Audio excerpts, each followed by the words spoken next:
reported today in The Verge. Crisis on Infinite Earths is the most comic book thing ever made for TV.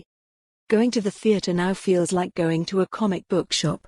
You can usually pick between Marvel or DC at the box office every summer.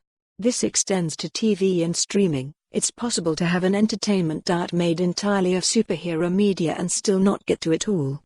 Trust me, I've tried. Despite this pervasiveness, we tend to mostly talk about the big-budget film stuff.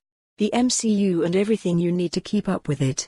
It can, frankly, feel like work, but there are still places where keeping up with superheroes is what it should be: goofy, nonsensical fun. One of the strangest successes in superhero comics march across pop culture has been what's known as the Arrowverse, the CW's sprawling universe of connected DC superhero shows that all spun out of the Big Bang that is Arrow, a 2012 reimagining of the vigilante Green Arrow through the lens, and the budget of a CW soap. 7 years later, that small-screen universe is reaching what looks like the apex of its existence: Crisis on Infinite Earths, a 5-part miniseries adapting one of the most seminal comic book crossovers of all time. Crisis, the show, is an audacious piece of television. 3 of its 5 episodes have aired over the last 3 nights and are streaming now on the CW app, with the final 2 parts airing back-to-back after the holidays, on January 14th.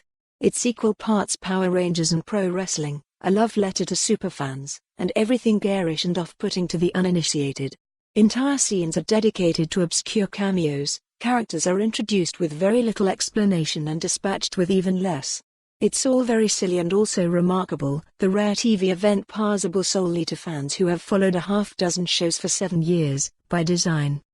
Crisis, the comic, was an equally audacious endeavor, albeit one with the opposite motive. The fictional histories of DC superheroes were getting too complicated, too contradictory.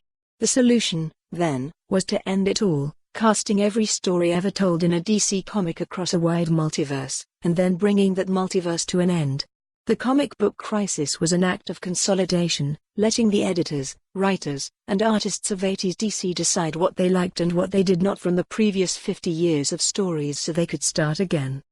On TV, it plays out far less neatly, following teasers that began with last year's Elseworlds crossover. A long gestating cataclysm is finally here. Parallel Earths are being wiped out of existence one at a time, and now the heroes of Earth 1, the Arrowverse, including but not limited to, Oliver Queen, Green Arrow, Barry Allen, The Flash, Kara Danvers, Supergirl, and Kate Kane, Batwoman, must hop from one universe to the next in order to find Paragon's WH. For more on this story, visit the news article link.